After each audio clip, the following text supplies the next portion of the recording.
नमस्कार, स्वागत है आप सभी का न्यूज वन इंडिया में। मैं हूं आपके साथ शाफनी पटनायक। अयोध्या गैंगरेप मामले में एक्शन जारी है।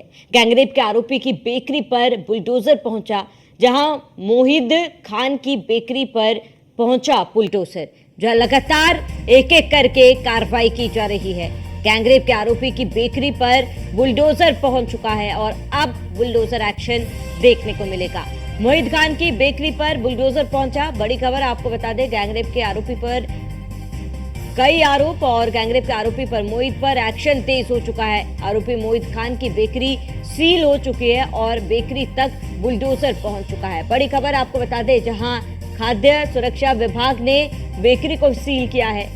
मोहित खान की बेकरी पर पहुंचा बुलडोजर। तस्वीरें भी आपको दिखा रहे हैं, जहां मोहित खान की बेकरी को सील कर दिया गया है और बुलडोजर भी मोहित खान की बेकरी के पास पहुंचा है। गैंगरेप के आरोपी की बेकरी पर बुलडोजर पहुंचा है। बड़ी खबर आपको बता दें, मोहित खान की बेकरी पर पहुंचा बुलडोजर। बड़ी जानकारी और ये तस्वीरें आपको दिखा रहे, जहां पर एक एक करके सख्त कार्रवाई इस पूरे मामले पर की जा रही है, क्योंकि योगी आदित्यनाथ ने कहा है जो भी आरोपी होगा उसे बख्शा नहीं जाएगा। साथ ही जो भी लापरवाही इस मामले पर बरतेगा उसके खिलाफ भी सख्त कार्रवाई की जाएगी। बता दें कि पीड़िता के परिजन मुख्यमंत्री योगी आदित्यनाथ से मिले थे और न्याय की गुहार लगाई थी, कड़ी सजा की मांग भी की थी, जहां मुख्यमंत्री योगी आदित्यनाथ ने उचित कार्रवाई का आश्वासन दिया था और कहा था कि सख्त कार्रवाई की जाएगी, आरोपियों को बख्शा नहीं जाएगा।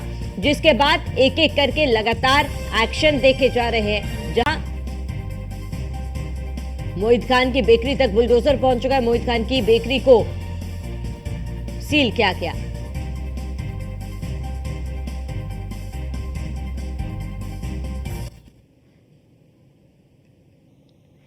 अधिक जानकारी के लिए हमारे साथ विशेष संवाददाता राघवेंद्र शुक्ला जुड़ चुके हैं। राघवेंद्र, जहां मुख्यमंत्री योगी आदित्यनाथ ने पीड़िता के परिजनों को कहा था कि उचित कार्रवाई की जाएगी, जिसके बाद एक एक करके तमाम कदम उठाए जा रहे, सख्त कार्रवाई की जा रही है। फिलहाल क्या अपडेट है, क्योंकि मोहित खान के बेकरी तक बुलडोजर भी पहुंच चुका है, सील भी कर दिया गया है उसकी बेकरी को? बिल्कुल, देखिए श्रावणी, एक के बाद एक कार्रवाई होती नजर आ रही है। कल खुद पीड़िता की मां अपने परिजनों के साथ मुख्यमंत्री योगी आदित्यनाथ से मुलाकात की थी और फरियाद की थी कि आखिर हमारी बेटी को न्याय तभी मिलेगा जब बुलडोजर की कार्रवाई होगी, यानी उन लोगों के खिलाफ उस तरह की कार्रवाई होगी जिससे एक नजीर बन सके कि दोबारा किसी बेटी के साथ इस तरह का अन्याय ना हो। तो इस वक्त हम मौजूद हैं पीड़िता की मां के पास और उनके अन्य परिजनों, उनके सहयोगियों के साथ हम इन सब से बात करेंगे। सबसे पहले आपसे पूछेंगे, आज बुलडोजर की कार्रवाई हो रही है, फैक्ट्री सील हो गई, क्या संतोष है? संतोष है। संतोष है इस बात का? अच्छा, बिटिया की तबीयत कैसी है? ठीक है। ठीक है, वो हॉस्पिटल में है? हाँ, हॉस्पिटल में है। तो हॉस्पिटल में कौन लेकर के गया था और क्या तबीयत खराब हुई थी? पुलिस वाले लेके गए, जबरदस्ती भर्ती कराए। राशिद पीछे भी गए, 2 महीने लेके अस्पताल। ये राशिद कौन है? कौन है राशिद? चेयरमैन राशिद। राशिद यहाँ के चेयरमैन है। तो क्यों लेकर के गए थे वो अस्पताल, क्यों लेकर के गए? धमकी देने। अच्छा, धमकाने के लिए वो सीधे अस्पताल, घर से ले जाकर के अस्पताल लेके चले गए? हाँ, भर्ती कराए, धमकी देने। फिर राशिद गए पीछे में दूसरे गाड़ी से अस्पताल में घुस, सबसे बतियात रहे। अच्छा, ये मंजू जी हैं, आप गई थी कल मुख्यमंत्री जी के? आगे आ जाइए, आप आगे आ जाइए, आप आगे आ जाइए हमारे। कल आप गई थी मुख्यमंत्री जी के पास, क्या मांग की थी और कहाँ तक संतुष्ट हैं आप? पूरी तरह संतुष्ट है। पूरी तरह संतुष्ट हैं। क्या मांगे थी आपकी? जो मांगे थी वो पूरी हो रही हैं। अच्छा, वो पूरी हो रही है, बुलडोजर चलाने की बात हो रही थी। अच्छा, एक अभी ये माताजी ने कहा कि बिटिया को अस्पताल ले जाया गया, जबरदस्ती पुलिस अस्पताल में जाकर के एडमिट करा देती है और खान वहाँ धमकाने पहुंचते। ये क्या, ये एक नई कहानी कहाँ से शुरू हो गई? वो यशो साहब ले गए थे। हाँ। 10 बजे रात, 10-11 के बीच में यहाँ से जबरदस्ती एडमिट कराए थे। अच्छा, तो ये राशिद खान और मोहित खान, इन दोनों के बीच में क्या रिश्ते हैं? दोनों सगे भाई से ज्यादा अच्छा रिश्ता है। तो क्या मोहित खान को बचाने के लिए राशिद खान ने कोई धमकी दी? बराबर। आपको लगता है कि मुख्यमंत्री योगी की सरकार में अगर वो धमकाएंगे तो कोई सहम जाएगा? आज भी क्या सहमी हुई माताजी हैं, या आप लोगों को कोई डर लगता है? लोग बताते हैं कि आपको भी धमकियां मिली थी, आपको रुपए पैसे का भी लालच दिया गया था। जी, क्या है? धमकाया गया, लेकिन हमको नहीं डर लगता। जब से महाराज जी से हम लोग मिल लिए, हाँ। मुख्यमंत्री जी से, एकदम डर खत्म हो गया। हमारे साथ पूर्व विधायक बाबा गोरखनाथ जी हैं, मिल्कीपुर से विधायक रहे हैं और अवधेश प्रसाद के खिलाफ आपने जीत भी दर्ज की थी।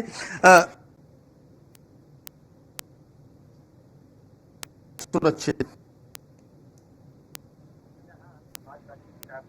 सुरक्षित है। जहाँ के लोग लगातार राजनीतिक पदों पर रहे हैं, जैसे उस क्रम में भदरसा में राशिद खान का परिवार यहाँ विगत 30-35 सालों से रहा है।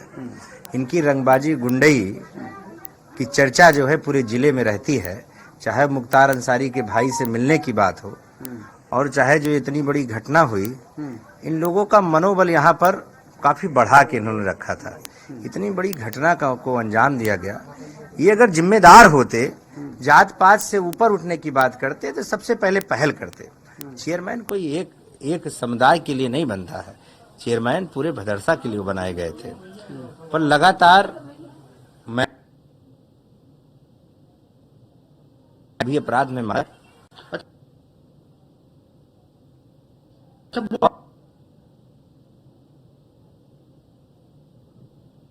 बुलडोजर बाबा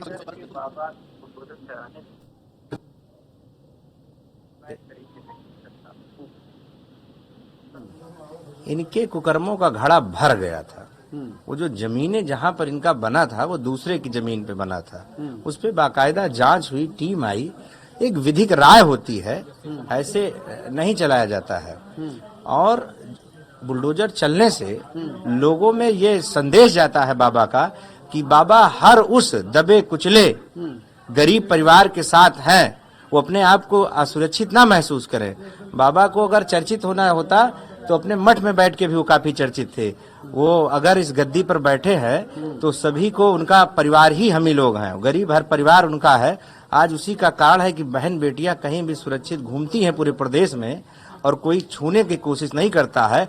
पर जहां जहां इनकी विचारधारा के लोग हैं, इत्तेफाक से मतलब बहुत दुर्भाग्यपूर्ण बात है कि किसी तरीके से एक गलत फहमी चलाई गई और उस गलत फहमी का शिकार कहीं से अयोध्यावासी हुए और कुछ वोटों से हम चुनाव हार गए।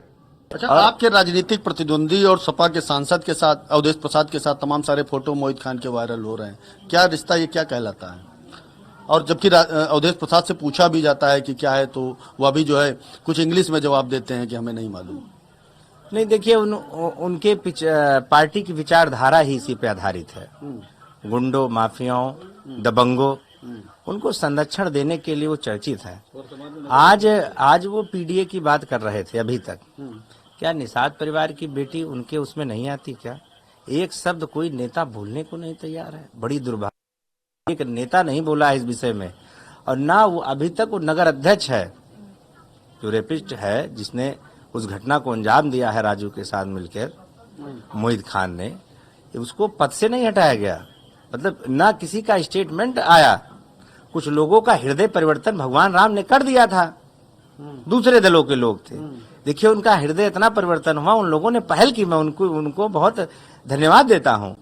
पहल की और कहा कि इस पे न्याय होना चाहिए, वो हिम्मत चाहिए। इसी तरीके से जो गलत चीजें हैं उसको साथ नहीं देना चाहिए। विधायक जी, एक बेटी के सर पे पहले ही बाप का साया उठ चुका था।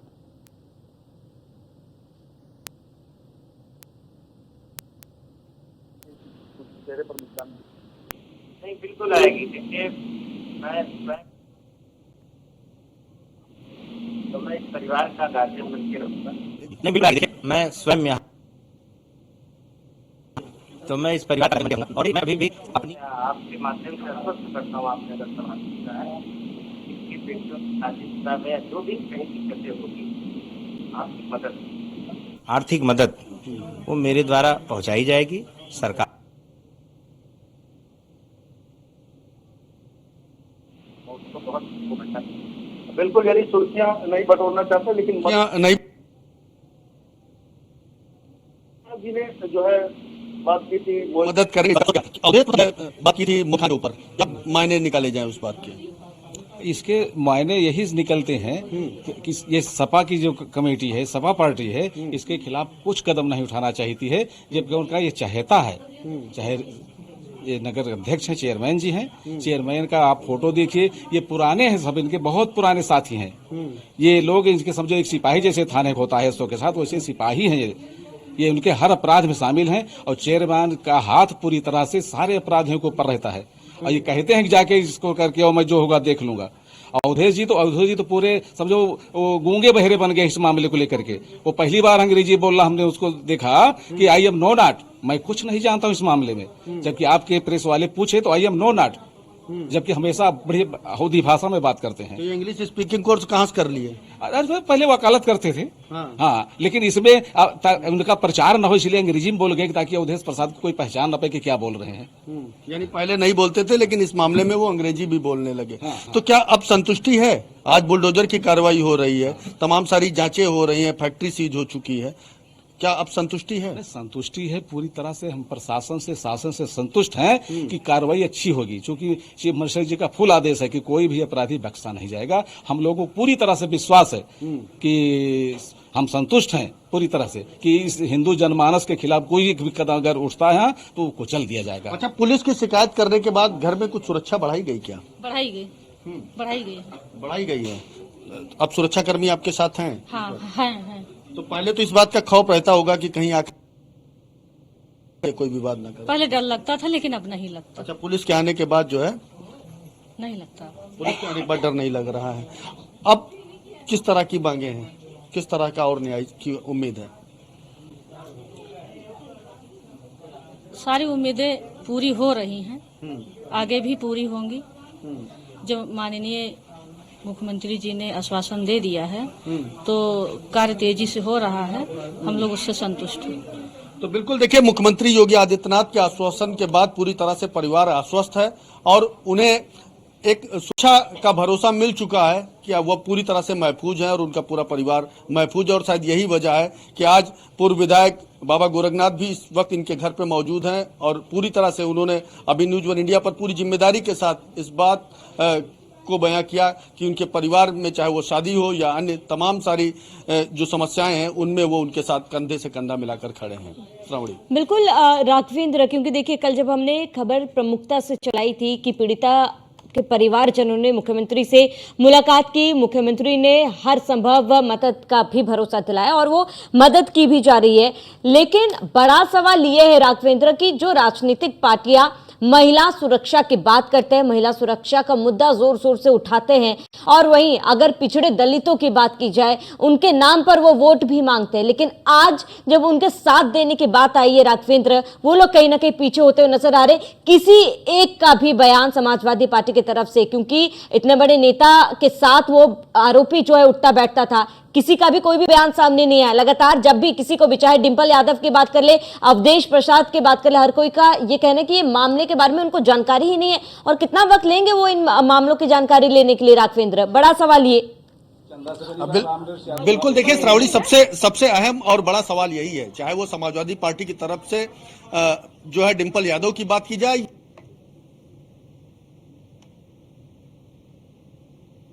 की बात की जाए, दावे बहुत किए, बेटियों को पढ़ाया जाए, किसी भी तरह से उनके साथ कोई अश्लीलता न हो, इन सब तमाम सारे बातें बहुत हुई, मंचों से बहुत सारे भाषण दिए गए। लेकिन आज जब अयोध्या में इतनी बड़ी एक घटना हुई उसके बाद से आखिर ये चुप्पी क्यों है? लोग जो विपक्ष के नेता थे वो मौन क्यों हैं? ये तमाम सारे सवाल जरूर इस वक्त गलियों में घूम रहे हैं, चौराहों पर यही सारे सवालों की चर्चाएं हो रही हैं। और आप देखिए कि राजधानी लखनऊ से लेकर देश की राजधानी दिल्ली तक आज अयोध्या सुर्खियों में है। यदि पक्ष और विपक्ष दोनों ही इन मुद्दों पर एक साथ एकजुट खड़ा होता और उन दोषियों के खिलाफ कार्रवाई की बात करता तो शायद ये चर्चाएं आम न हुई होती और जिस बेटी के साथ हैवानियत हुई है उसकी चर्चाएं शायद आज चौराहों पर न दिखाई देती।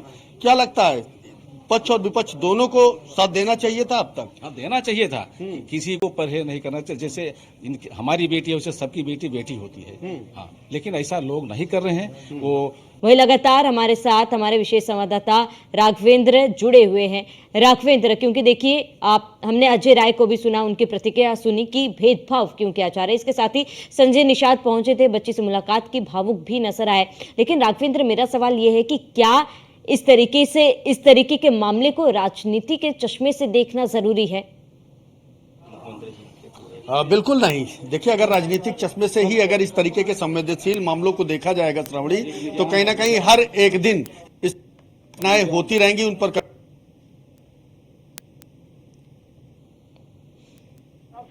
अयोध्या पहुंचना, हॉस्पिटल में पहुंचना, खुद अभी मैंने आपने देखा कि हमारे साथ मौजूद है इस घर में पूर्व विधायक बाबा गोरखनाथ। तो कुल मिलाकर के भारतीय जनता पार्टी के लोग एक तरफ यहाँ पर पहुंच करके संवेदना दे रहे हैं, वही दूसरी तरफ जिन लोगों को यह राजनीति दिखाई दे रही है, राजनीतिक चश्मे से देखा जा रहा है, या जो लोग इन बारे में बात करना नहीं चाहते हैं, उनके ऊपर जरूर लोग सवाल उठा रहे हैं। हमारे साथ यहाँ के स्थानीय लोग भी हैं, भदरसा के लोग हैं मौजूद। आप इस घटने को शुरुआत से लेकर के आज तक देख रहे हैं, क्या लगा आपको?